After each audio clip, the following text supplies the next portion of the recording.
Welcome to the 2021 Hudson Alpha Virtual Benefit. We're so glad that you've joined us online. Now, sit back, relax, and enjoy our time together. Many of you know that usually this event is held in person on the Hudson Alpha campus during the spring. Due to the pandemic, we made the decision to push to later in the summer, but then made the difficult decision to pivot to virtual rather than bring 500 people together for dinner and conversation. While this event is online, the Institute is very much open and thriving. I'm honored to be joined tonight by a small audience of Hudson Alpha team members. I'm especially honored to be joined by the incredible scientists that make up Hudson Alpha's Plant Science Center for Sustainable Agriculture. Many of you may be surprised to know that agriculture is such an important part of Hudson Alpha's research endeavors. The Genome Sequencing Center, or GSC for short, is led by Jane Grimwood and Jeremy Schmutz. For the last 15 years, this team has sequenced a number of plants that are important for food, feed, and fuel. Many of these actually appear in your kitchen or on your dining room table. For example, look at this delicious salad. You'll see that it has roasted soybeans on top. Soybeans were among the first genome sequenced at Hudson Alpha. Since then, they've sequenced dozens of different varieties of soybean. The salad's also topped with pearl millet. You may not have had pearl millet before. It's a nutrient-rich grain that has a slightly sweet taste, and when you toast it, it turns incredibly nutty. The GSC has sequenced multiple kinds of millets and other grains like sorghum. Sorghum actually pulls double duty, both as a food grain and as a potential biofuel source. Hudson Alpha investigator Kankshita Swaminathan studies the genome of sorghum, looking for specific genes that are involved in increasing biomass, which is an important quality for grass-based biofuels. Now, let's move on to the main course. Chicken with a sweet orange glaze. The Hudson Alpha GSC team partnered with citrus researchers to sequence the genome of clementine and sweet orange. This information is incredibly useful as we work to battle the effects of citrus greening disease, which is decimating the Florida citrus industry. Alongside the chicken are green beans. Now, these beans are close cousins of the dried beans that you see in the store, navy and pinto and red beans. The difference is these are picked when the pods are green. Hudson Alpha was one of the first groups to sequence the common bean and has since then sequenced multiple different varieties of beans. Now, sequencing technology has come a long way over the last 15 years. In the early 2000s, if you were going to sequence a plant genome, it would take dozens of scientists, about a year of work, and cost upward of $20 million per plant genome. Fast forward to today, and most plant genomes can be sequenced in a matter of weeks for a few $10,000s of dollars. That massive increase in capacity allowed the GSC to begin sequencing more complex genomes, like potato and broccolini, and even the cotton in our napkins and tablecloths. Now for my favorite part of the meal, dessert. And this is my lucky day because there are actually two desserts on this table. Let's start with the peach and apple tart. The GSC sequenced peach as one of their earliest fruit sequences. Apples are a more recent addition to the Hudson Alpha menu, thanks to the work of investigator Alex Harkis, a joint faculty appointment from Auburn University, who's looking at the reference genomes of common apple varieties. Alex specializes in evolutionary comparison of flowering plants, which is where most of our fruit and food come from. Our second dessert, chocolate mousse cake topped with crushed roasted peanuts, also has a number of Hudson Alpha connections. Jeremy Schmutz worked with Mars Incorporated to sequence a reference for the cacao. This information was used to identify genes involved in disease resistance and to ensure that there's a steady supply of cocoa beans. That makes Jeremy my hero. The peanut, Hudson Alpha sequenced the cultivated peanut, one of the first groups to do that, and that work continues today with our newest Hudson Alpha faculty member, Josh Clevenger, who continues to work with Mars Incorporated, using genomic information to better find ways to combat fungal disease, to increase the quality of the production of peanuts at the same time while reducing the cost to growers. Now, many of you might add to this meal a cold, crisp beer. This is a drink made with malted hops and barley. The HudsonAlpha GSC sequenced the first barley genome, and Alex's team is working on sequencing hops. The entire HudsonAlpha plant science team is actually working on comparing multiple different varieties of barley, and these are being grown in field plots at Alabama A&M and at Auburn University. We're doing a similar study looking at different varieties of beans, pinto beans and black beans. Both of these ventures are designed to identify new kinds of crops that Alabama farmers can grow that are specifically designed to thrive in Alabama soil and in Alabama's climate. So hopefully, in the not too distant future, we'll actually have Alabama-grown hops and beans, which should make for a pretty fantastic chili and beer cooking competition. Now, I wonder how many of you over the last few minutes actually were tempted to hit pause to go grab a snack because what you saw made you hungry. This is just a small sample of the plant work that the HudsonAlpha GSC team does. They are continually focused on identifying ways to solve the challenges of agriculture and food sustainability. How do we continue to live in a world where the population keeps growing, but the amount of farmable land continues to drop? And the changing climate means that what used to grow in one place often no longer does. Fortunately, these are the questions that HudsonAlpha's plant science team is dedicated to working on. It's exciting to have them here at the Institute. I am honored to count them as our colleagues. So over the next few minutes, you'll hear more about the exciting work taking place here at HudsonAlpha. And for that, I'm going to turn it over to Jim Hudson, the co-founder of HudsonAlpha. From our earliest days, Jim has been a huge advocate and champion of our work in plants. So Jim, take it away. Good evening. I want to join Neil in welcoming you to the 13th Annual Spring Benefit. While virtual is not the format any of us would prefer for the Spring Benefit, Elizabeth and her team have done a great job of making this a virtual event that I believe you will enjoy and remember. Tonight you will learn about something that I really wish Lonnie was here to see. That is HudsonAlpha's push into agriscience and sustainable agriculture. You will hear from the members of our agriscience team all about what we are doing and what we plan to do in the future. About how we are working with the Botanical Gardens, A&M University, and local farmers. HudsonAlpha just broke ground on 2 amazing state-of-the-art greenhouses, as well as the global headquarters for Discovery Life Sciences. On your next visit to the campus, you will want to check out the progress of this construction. I would like to thank you for your time and your support this evening. Now here's Elizabeth to thank all of our wonderful sponsors that made tonight possible. Thanks, Jim. On behalf of the HudsonAlpha Foundation, I want to thank our wonderful sponsors for making this evening possible. Because of your support, the Spring Benefit will raise awareness and important funding for HudsonAlpha's Center for Plant Genomics, and in particular for the new state-of-the-art greenhouse that is currently under construction on our campus. The new 13,000 square foot greenhouse will be a working laboratory to seed and grow new discoveries faster in controlled environments. This exciting new addition to HudsonAlpha will allow our scientists to study things like genomics-enabled breeding for new varieties of crops, environmentally friendly plant-based biofuels, and other important projects that you will hear about this evening.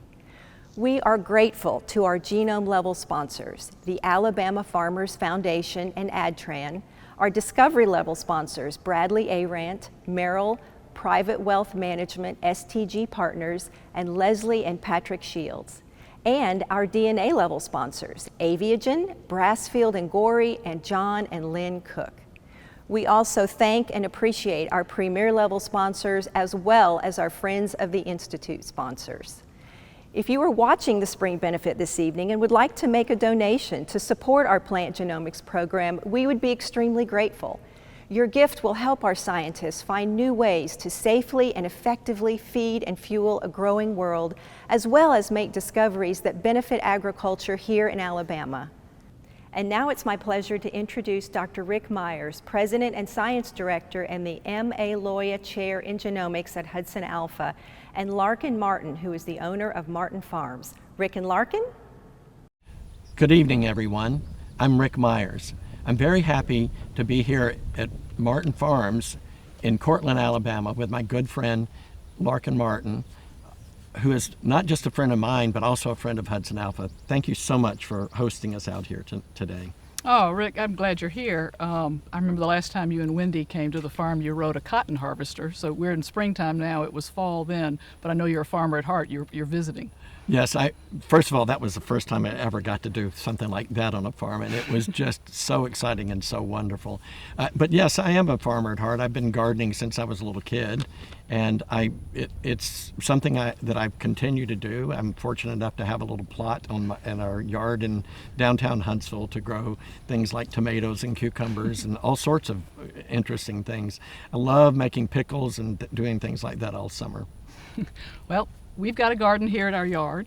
Be happy to swap pickle recipes with you, but our farming is pretty much at scale, and we raise cotton, corn, soybeans, and wheat, and it's exciting to have HudsonAlpha involved in those kinds of topics. Alabama's lucky to have HudsonAlpha for many reasons. Everybody knows about their work with the human genome. What I don't think as many people know is how much work they're doing in agriculture, and we're glad you're doing it. Oh, thank you.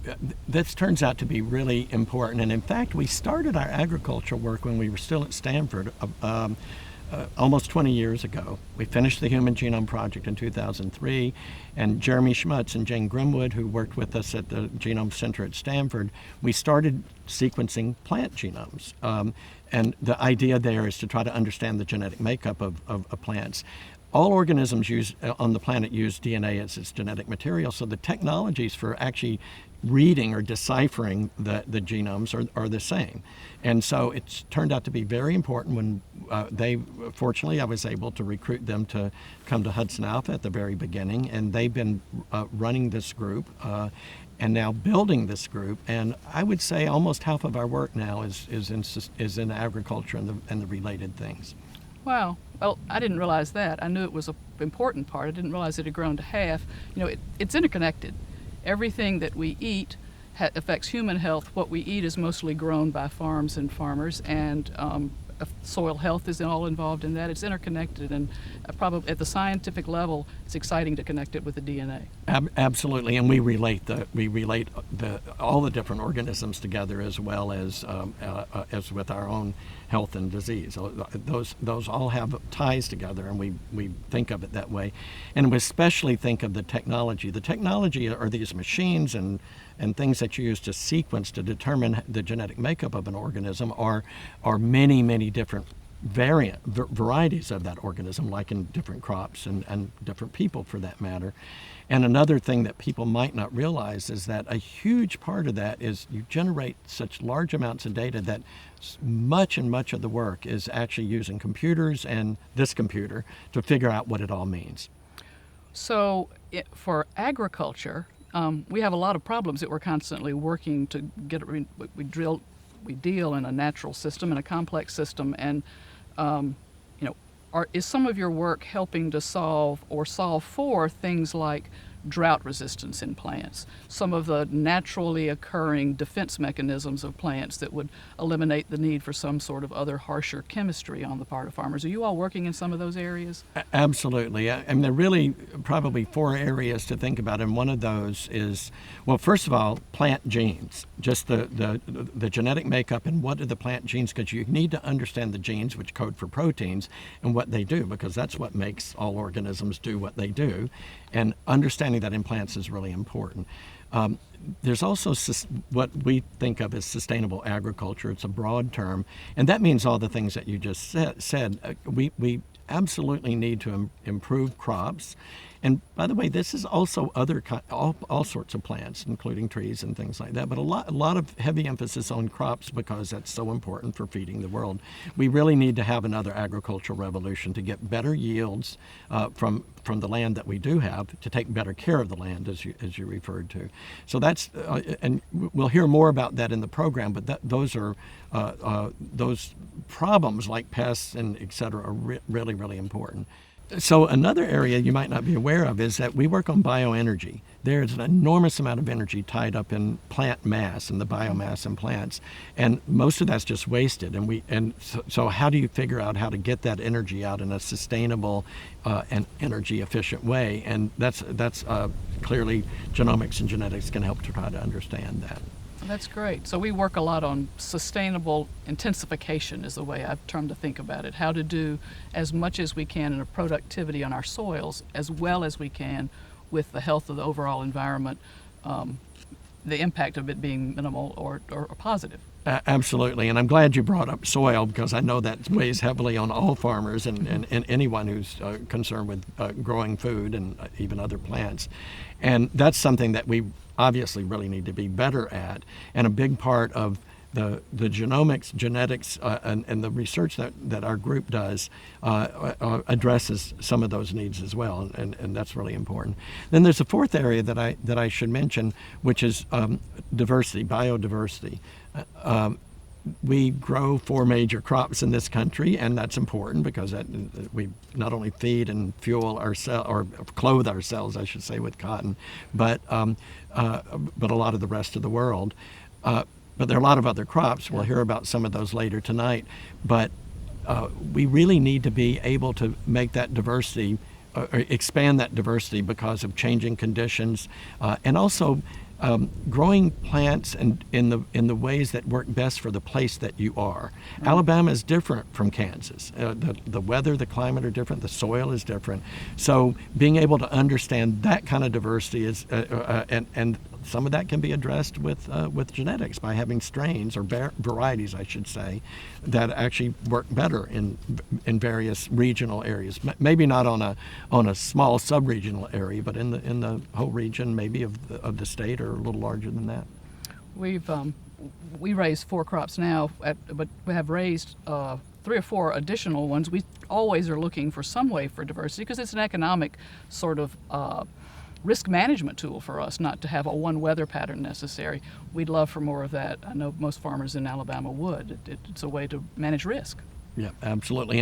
And I certainly have learned to appreciate the difficulties that farmers worldwide, really, but certainly here and nationwide, undergo because of the risks that happen. Yeah. You're at the mercy of the weather and all sorts of things like that. So we're just trying to do our best to help in the places where the kinds of technologies and knowledge we have can then be imparted and used, to hopefully help locally, regionally, or statewide and regionally, but really to help the whole country and the whole world. Well, we're really glad you're working in agriculture, and we're really glad you're in Alabama.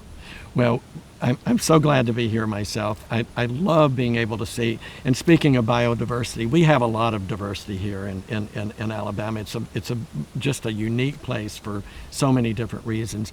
And when I decided to come myself, I knew Jim Hudson before that, and Lonnie McMillan as well.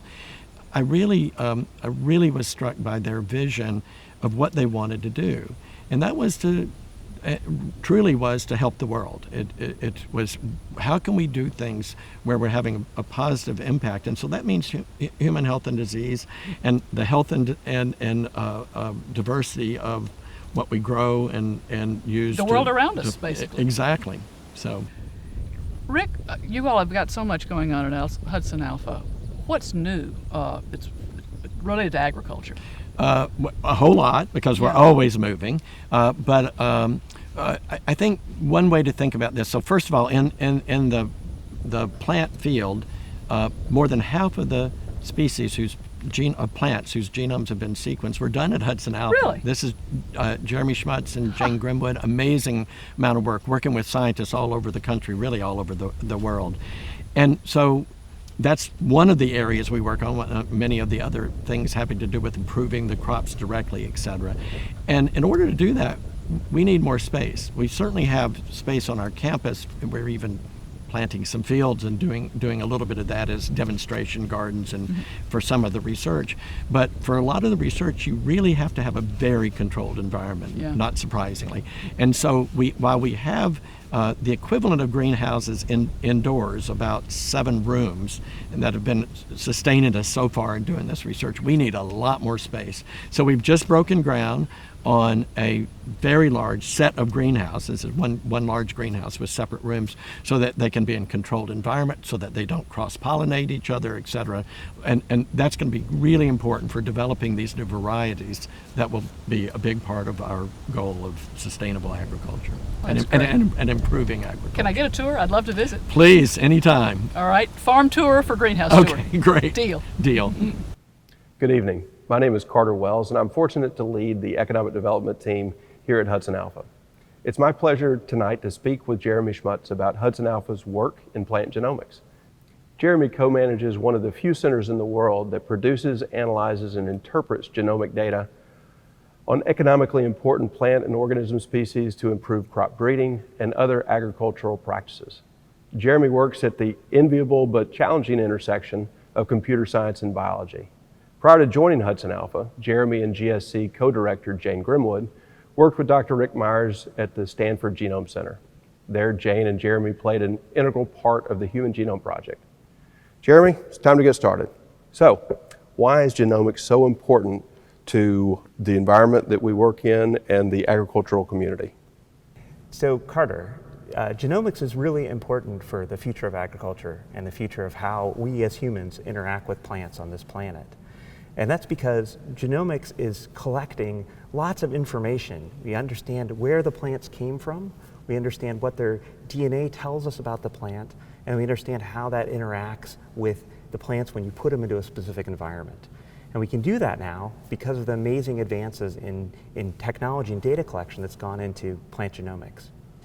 Over the years, you and your team have worked with a lot of different partners, including individual farmers here locally and in the state and across the country. And from their perspective, it's, they've got to answer the questions of, is it economical? Is there a market for the new crop that you might be working on? What have you found over the years of working with individual farmers of the things that you bring to the table and how they resonate, or what resonates well with them? I think farmers are really excited and interested in bringing new crops to market. And not just new crops to market, but new crops to market that are kinder and gentler to our environment. And so when we talk to farmers here and in other places around the US, one of the questions is always, what are you working on that I could put into my field? And why should I do that? So that was your question. And the answer to that is that as we look at kind of where crops are currently grown in the U.S. and think about that, we've worked on, over the last 100 years or so, really shrinking down the number of plants that we put into the ground. And we've also shrunk the number of locations around the U.S. where those plants get grown. And so we have a highly specialized agricultural system to produce all of our crops now. And as we've seen in the last few years, we're starting to get lots of issues around effects of climate change on these crop systems, and then also in specific geographic areas around the U.S., including things like heat and storms, and a lot of changes in high and low temperatures, which really cause serious problems with the crops. And it also allows in new plants, new pathogens for our plants, where it's difficult to respond to those. And so farmers are really interested in being able to grow good crops that are useful for people that they can sell, but also they want to contribute to society, and they want to make farming a cleaner practice that uses less inputs and less pesticides and less outputs less greenhouse gases. And so that's, there's a hunger now in this country to really think about changing the way we do agriculture, and not a complete reset in any sense, but starting to ask questions about what can we swap out. Could we say, well, instead of growing corn or soybeans this year, let's grow something like sorghum, for example, which we heard about a little bit earlier. what else could we put in the ground that we could not only grow, but we could use locally here in Alabama? They want to reduce the downsides of agriculture, of this large-scale farming that we've developed, and also be able to shift and change to be able to do much more with farming than what we're doing right now in the U.S. Jeremy, that's a good segue into maybe another topic about how Hudson Alpha is leading the charge and collaborating with people all over the state, whether that's from the genomic research side or the business community, the individual farmers, the land-grant universities, and we can just call it the bean and barley project that's ongoing here at Hudson Alpha. And if you wouldn't mind telling us a little bit about why you are kind of working with this entire group around the state and how that can be a model and a model for other states and other areas. So here we're working with beans and barley, and the idea is that we're testing a bunch of different kinds of bean and barley here in Alabama so that we can select from that set and find ones that do really well here. The barley is over winter, and so it's like it's harvested in the spring. Actually, we just harvested some barley last month, and then the beans are a summer crop that go in after the barley. And so the idea is to provide a alternative crop here in Alabama where we have done selection and then done some directed breeding on those so that they can get put in here and survive and produce a decent commodity crop out the other side, both for the grower and then also for end use here in Alabama. Gotcha. Tell me about some of the partners you're working with and kind of their roles in what you're talking about with the bean and barley. Yeah, so we're working with Alabama A&M and with Auburn, and they're doing the agronomics of growing up all these different varieties and then allowing us to do selection from there. We're working with North Dakota State, and that's where we actually got our germplasm. And the reason we can get germplasm from North Dakota State is because they have public breeding programs that they're developing these and then releasing them into the wild and allowing people to use that germplasm. We're also working with trying to establish downstream uses for these, working with, like, for example, North Alabama Food Bank for some distribution from the bean side, and also then working with several different breweries around Alabama to look at using local Alabama barley, malted barley, to make beer here or whiskey. Right. And while we're doing a lot of work across the state, there are a lot of good things happening here on the Hudson Alpha campus, from not just from the talent and the recruiting that we're doing here from the institute standpoint, but also building out our 152-acre campus that really I think is going to make a big impact for what you and your team are doing. For sure. So we have recently hired several new faculty members, and that has really helped us to expand our skill set, including a really exciting opportunities to be able to start doing lots of direct plant work. And that's come from new grow rooms that have been put in recently at Hudson Alpha that allow us to start to cross peanuts, for example, in Josh's program, or grow lots of flowering species in Alex's program. But it also we've just got a really exciting announcement with the greenhouse, which we've talked a little bit about tonight, and that comes really from the support that we're getting from Montgomery here in the state government, who's really put in effort to be able to push this forward here at Hudson Alpha. We're looking forward to having the greenhouse up and running. That'll enable us to grow lots of the plants that we work on from the biofuel side, but also lots of the food crops and food plants and some of the exotic species here in Alabama, and make some great progress in those plants. Yeah, and I'm just glad that this really hits a lot of the different areas within Hudson Alpha, because it's going to be so important from the research side that y'all are working on, but it's also going to be a focal point for Dr. Lamb's educational outreach programs, and then there's going to be an effort with an acceleration for businesses and other economic development measures that can all tie in together here with some of the new facilities we'll have on campus. So. Yeah, they'll really give us an opportunity to be able to bring in also students and train students in working not just as they might have been trained already from the agronomic side where you're growing crops in the field, but really from the science side of how do you use these new genomic technologies and sequence DNA to be able to inform the new crops for the next generation. With all the different and exciting things that are going on, currently at Hudson Alpha, where do you see the genomics field moving? What's exciting to you, and other uses and other applications for the technologies and the talent that's here at Hudson Alpha? Yeah, so there are enormous opportunities in plant science and agriculture, and we've been building the team to really take on some of those challenges. So we've talked quite a bit tonight about developing new food crops or bringing back and enhancing old food crops, increasing the sort of sustainability of those crops, trying to reduce inputs and maximize grower outputs and improve the impacts on the planet as we grow those. But there's lots of opportunities to apply that technology in other ways to plants. Like, for example, we have a very large research group here that works on developing plant-based feedstocks for biofuels. And that's looking at using something that's called perennial agriculture.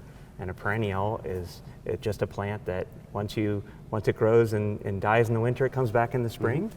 And so we use those as a feedstock to convert them into liquid fuels. The exciting part about that is that we can use both marginal land, which might not be under cultivation for that, and then also we can produce that liquid fuel with a net zero or very low carbon inputs. In addition to biofuel, also these perennial feedstocks can be used for many other kinds of applications. For example, like building material, because that's what they are, is wood. But also to replace or augment lots of the things that we currently get from oil, for example. Oil is just old dead plants and algae. And so here we're talking about taking plants, developing systems for these plants to be able to produce things like plastics or lubricants or really complex biomolecules. So Jeremy, as we wrap up tonight, what are some of your parting thoughts for the people that are watching online? Everyone has a role to play in the future of agriculture.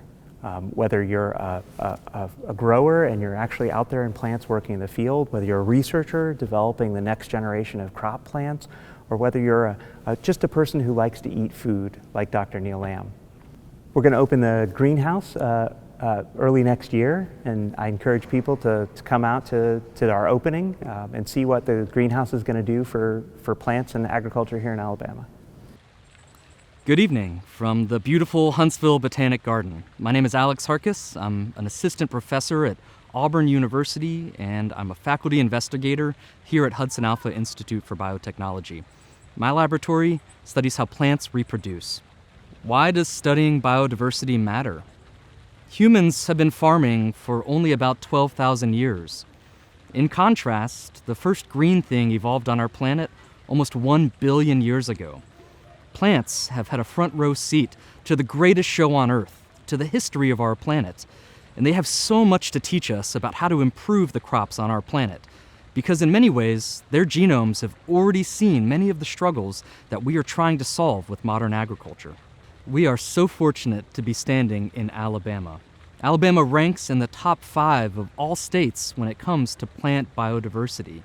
From the mountains in the north to the coast in the south, in our backyard, we are surrounded by an incredible diversity of different plant species that represent different adaptations to different climates.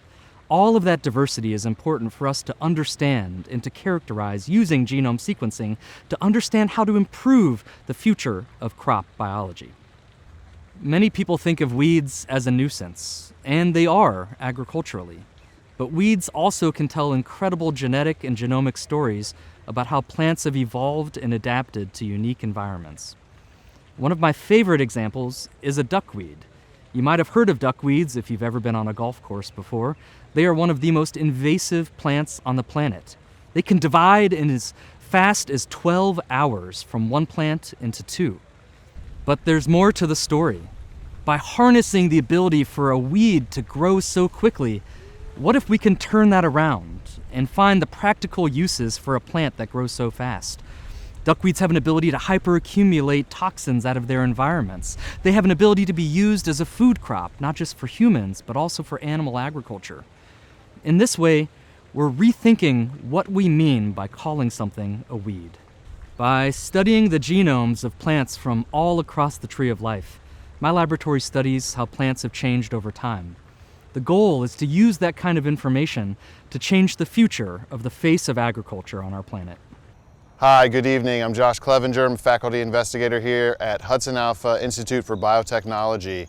And we are here on campus in a peanut field. Behind me you can see.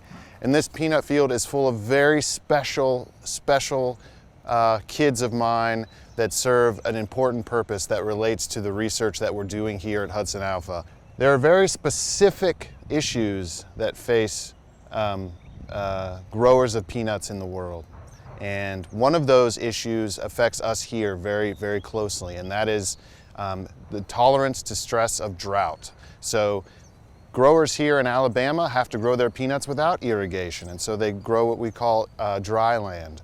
As climate changes and diversifies and we have more and more issues with changes in weather, extreme levels of drought, extreme levels of heat. Drought also causes an issue of a mycotoxin called aflatoxin. Aflatoxin is so horribly carcinogenic that at very low levels in our food and feed, we have to basically just discard those peanuts or discard those grains. In the United States, aflatoxin mainly affects the pocketbooks of the growers and producers that live here. The testing is so advanced and so thorough that you should never ever worry about having a peanut product manufactured in the United States that has aflatoxin in it at levels that are dangerous to you.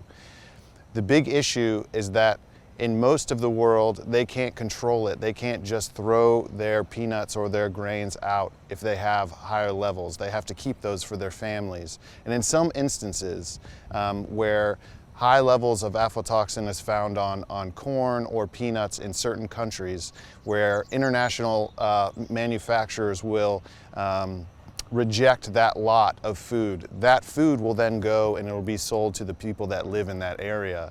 And so really this is a local problem, but it's even bigger international problem. And in terms of how it affects the people here in Alabama, in 2019 it's estimated that that year farmers had a bill of $84 to $100 per acre due to aflatoxin at the end of the season. And having that sort of unexpected expense pop up to that level at the end of the year is a big problem for the ability for those growers to maintain their livelihoods. And so we're very passionate about that. We're also very passionate about the global impact. And so what we are doing specifically is developing the genetic tools to deliver low aflatoxin peanuts here to the United States and globally.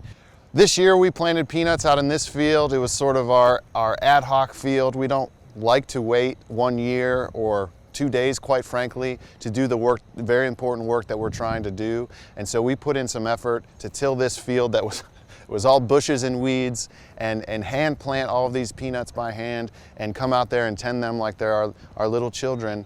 But what we're really excited about is next year with the greenhouse going in, we're gonna have a dedicated space, 4 acres, controlled the way that we like it. We were going to build the soil that's very nice for the peanuts to live in and other plants. We're going to have an acre of dedicated teaching garden space with diverse crops and diverse plants to show off all that the plant community has to share, and as well as we'll have subsurface irrigation and sensors in the field so that we can precisely target the experiments that we want and control things to do very dedicated, precise research for the things that we're trying to develop here at HudsonAlpha.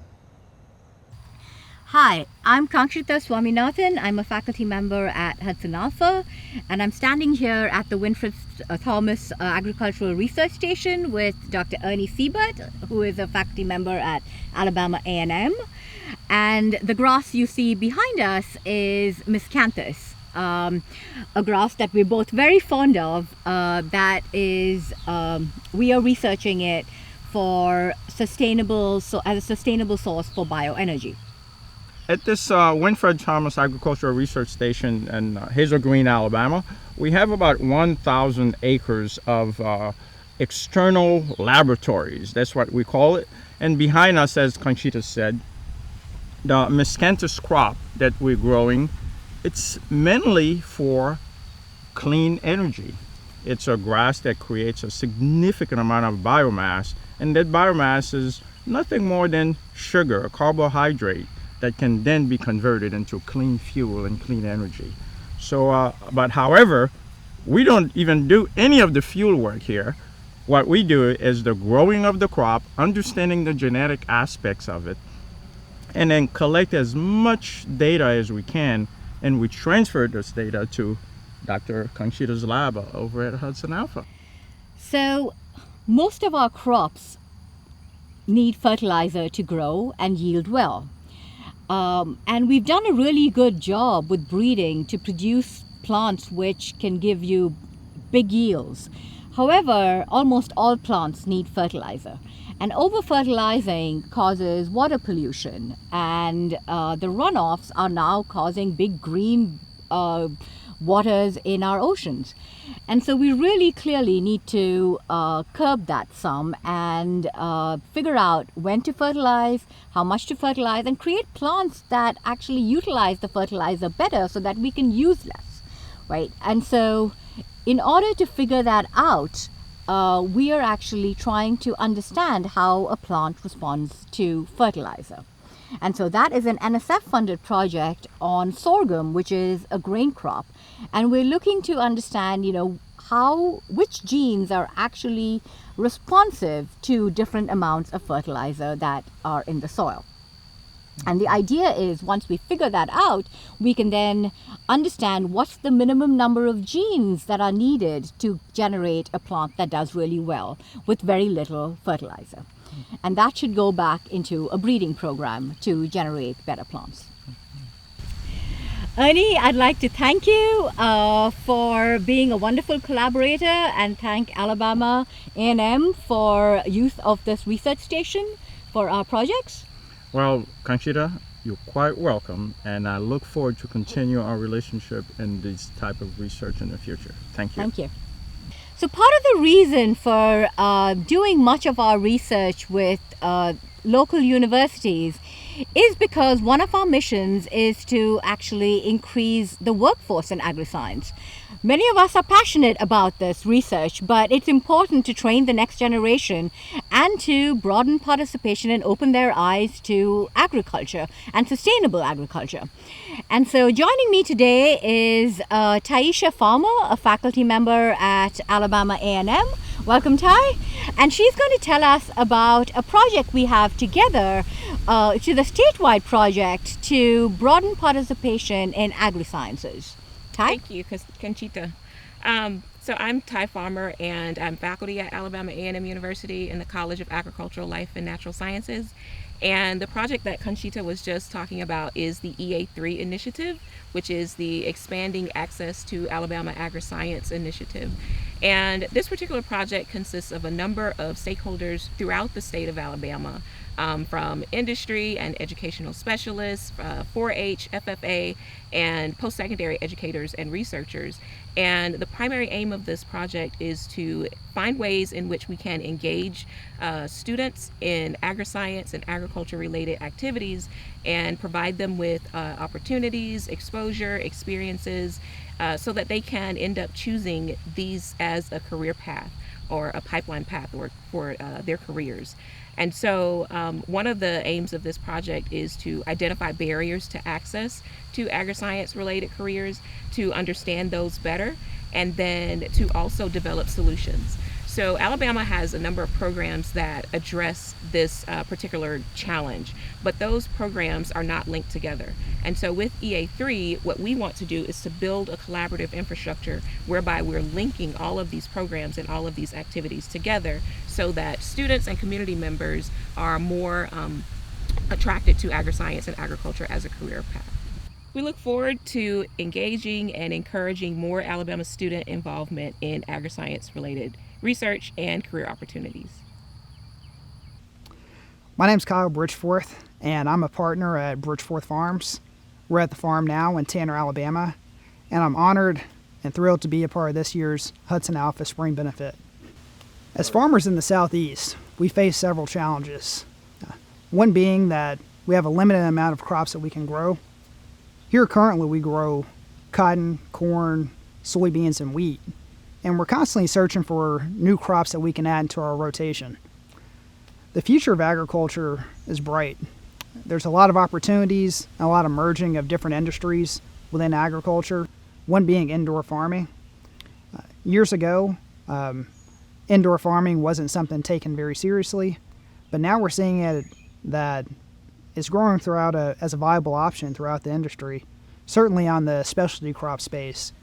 And the greenhouse that Hudson Alpha is building will be a great place to find a model for those indoor crops and the varieties and the genetics necessary to viably grow indoor plants. I'm really excited about the work that Hudson Alpha is doing towards peanuts in North Alabama.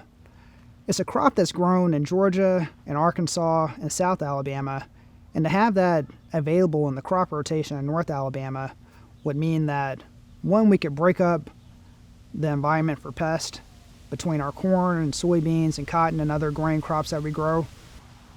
Peanuts would also grow the marketplace in Alabama to process peanut butter, to sell whole peanuts, and it would truly expand the marketplace and expand the options for specialty crop farmers and industrial farmers.